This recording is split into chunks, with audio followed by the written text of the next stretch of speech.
ओम शांति। अव्यक्त मुरलियों की श्रृंखला में आज हम प्यारे बाप दादा के 24/5/71 के महावाक्य सुन रहे हैं। सार है मुरली का, पोजीशन में ठहरने से अपोजिशन समाप्त।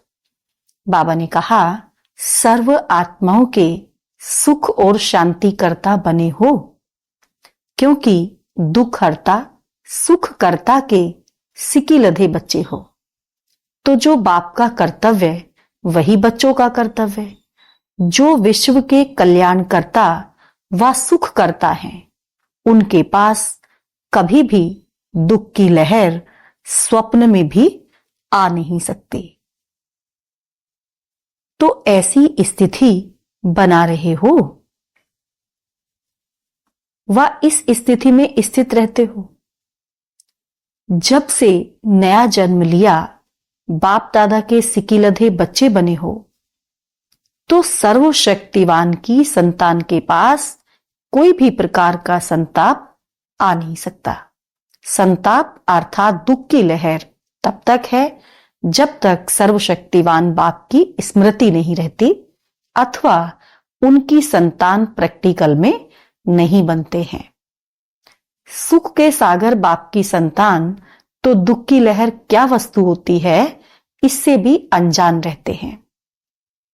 सुख की लहर में ही लहराते रहते हैं। माया की अपोजिशन क्या होती है? अपोजिशन का निवारण बहुत सहज है।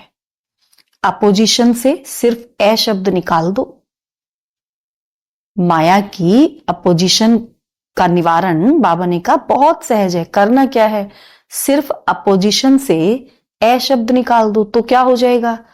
पोजीशन में ठहरने से अपोजिशन होगा।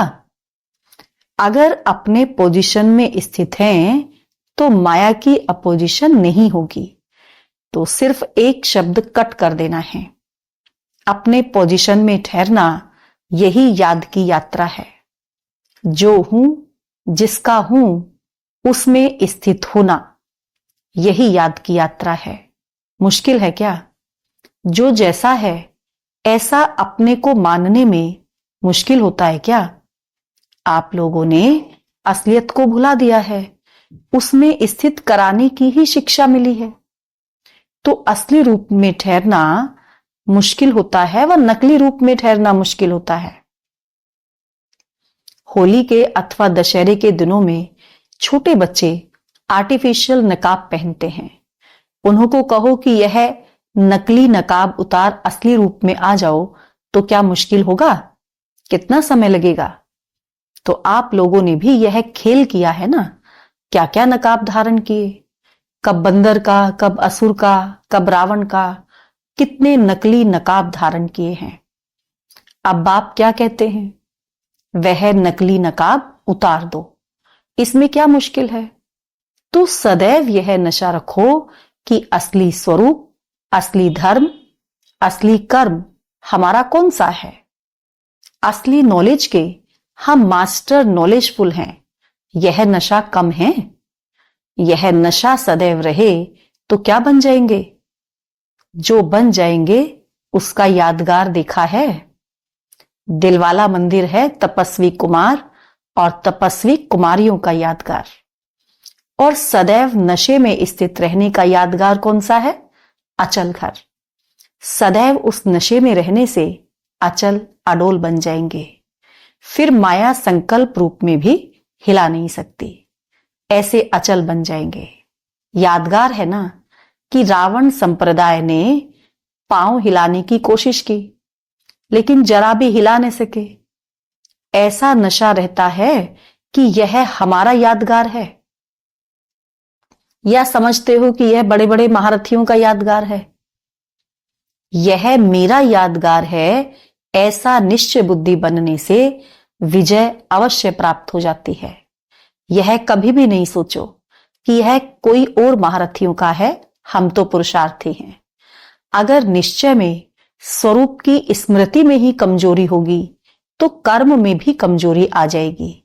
तो सदैव हर संकल्प निश्चय बुद्धि का होना चाहिए। कर्म करने के पहले यह निश्चय करो कि विजय तो हमारी हुई पड़ी है। अनेक कल्प विजयी बने हो।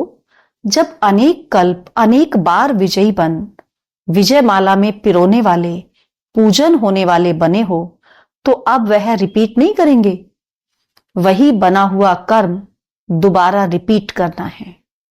इसीलिए कहा जाता है कि बना बनाया, बना हुआ है, लेकिन अब फिर से रिपीट कर बना बनाया जो कहावत है उसको पूरा करना है।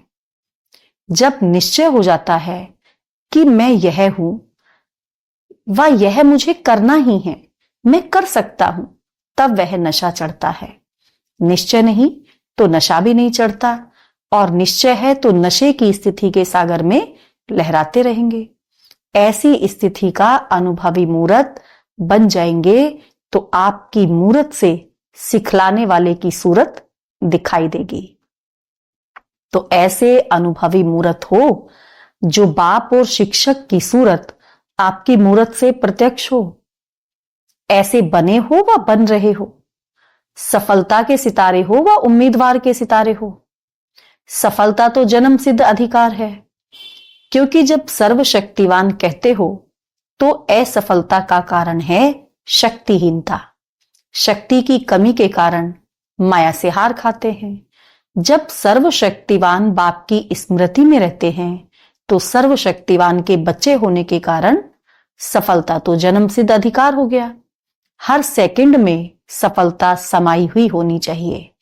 असफलता के दिन समाप्त। अब सफलता हमारा नारा है, यह स्मृति में रखो। बहुत सहज सरल रास्ता है जो सेकंड में अपने को नकली से असली बना सकते हो। इतना सरल मार्ग कब मिलेगा? कभी भी नहीं। माया के अधीन क्यों बनते हो? क्योंकि ऑलमाइटी अथॉरिटी के बच्चे हैं, यह भूल जाते हो। आजकल छोटी मोटी अथॉरिटी रखने वाले कितनी खुमारी में रहते हैं, तो ऑलमाइटी अथॉरिटी वाले कितनी खुमारी में रहने चाहिए। शास्त्रवादी जो अपने को शास्त्र की अथॉरिटी मानते हैं, वह भी कितनी खुमारी में, कितना उल्टी नॉलेज के निश्चय में रहते हैं। किसने सुनाया, किसने देखा, कुछ भी पता नहीं, फिर भी शास्त्र की अथॉरिटी मानने के कारण अपनी हार कभी नहीं मानेंगे। तो आप लोगों की सर्व से श्रेष्ठ अथॉरिटी है।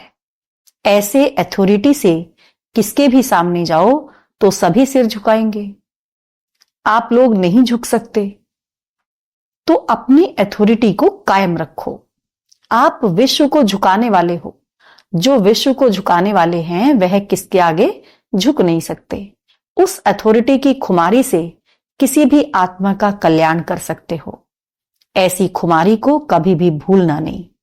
बहुत समय से अभूल बनने से भविष्य में बहुत समय के लिए राज्य भाग्य प्राप्त करेंगे। अगर अल्पकाल इस खुमारी में रहते हैं तो राज्य भाग्य भी अल्पकाल के लिए प्राप्त होता है। यहां तो अभी आए हो सदा काल का वर्षा लेने, ना कि अल्पकाल का। सिर्फ दो बातें साथ साथ याद रखो। बात एक ही है, शब्द भिन्न भिन्न है। बिल्कुल सहजते सहज दो बातें सरल शब्दों में कौन सी सिखाई जाती हैं? ऐसे दो दो शब्द साथ याद रहें तो स्थिति कभी नीचे ऊपर नहीं हो सकती। अलफ और बादशाही याद रहे तो कभी स्थिति नीचे ऊपर नहीं होगी। दो शब्दों की ही बात है। कोई अनजान बच्चों को भी अलफ और बे याद करने के लिए कहो तो भूलेगा। आप मास्टर सर्वशक्तिवान भूल जाते हो। जिस समय विस्मृति की स्थिति होती है तो अपने से यह बातें करो, मैं मास्टर सर्वशक्तिवान अलफ और बे को भूल गया। ऐसी ऐसी बातें करने से शक्ति जो खो देते हो उसकी फिर से स्मृति आ जाएगी। है सिर्फ मनन और वर्णन करना, तो पहले मनन करो, बाद में फिर वर्णन करो। जो बातें मनन की जाती हैं उनको वर्णन करना सहज हो जाता है। तो मनन करते और वर्णन करते चलो। यह भी दो बातें हुई। मनन करते करते मगन अवस्था ऑटोमेटिकली हो जाएगी। जो मनन करना नहीं जानते वह मग्न अवस्था का भी अनुभव नहीं कर सकते। ताज और तख्त नशीन अभी बने हो व भविष्य में बनेंगे। अभी तो ताज और तख्त नहीं है ना। बेगर हो, संगम युग का तख्त नहीं जानते हो। सारे कल्प के अंदर सभी से श्रेष्ठ तख्त का मालूम नहीं है। बाप दादा के दिल रूपी तख्त नशीन नहीं बने हो। जब याद रहेगा तब तो बैठेंगे। तख्त है तो ताज भी होगा, ताज बिना तख्त तो होगा ही नहीं। कौन सा ताज धारण करने से तख्त नशीन बनेंगे? बाप दादा संगम पर ही ताज व तख्त नशीन बना लेते हैं। इस ताज और तख्त के आधार से भविष्य ताज तख्त मिलता है। अभी धारण नहीं करेंगे तो भविष्य में कैसे धारण करेंगे? आधार तो संगम युग है ना। ताज भी धारण करना पड़े, तिलक भी धारण करना पड़े और तख्त नशीन भी बनना पड़े। तिलक सदैव कायम रहता है व कभी कभी मिट जाता है। ताज, तिलक और तख्त, यह तीनों ही संगम युग की बड़ी से बड़ी प्राप्ति हैं। इस प्राप्ति के आगे भविष्य राज्य कुछ भी नहीं। जिसने संगम युग का ताज तख्त नहीं लिया उसने कुछ भी नहीं लिया। विश्व के कल्याण की जिम्मेवारी का ताज है। जब तक यह ताज धारण नहीं करते तब तक बाप के दिल रूपी तख्त पर विराजमान नहीं हो सकते। अपना हक जमा करके जाना, नहीं तो बड़ा मुश्किल होगा। मधुबन से ताज व तख्त नशीन बनकर जाना। जब हिम्मतवान निश्चय बुद्धि बनते हो तभी तो मधुबन में आते हो अपनी ताजपोशी करने। बिगर ताज के नहीं जाना। बाप दादा का तख्त इतना बड़ा है जो जितना भी चाहे उतना विराजमान हो सकते हैं। उस स्थूल तख्त पर तो सभी नहीं बैठ सकते, लेकिन यह तख्त इतना बड़ा है, बड़े से बड़े बाप के बच्चे बड़े से बड़े तख्त नशीन होते हैं। अच्छा, ओम शांति।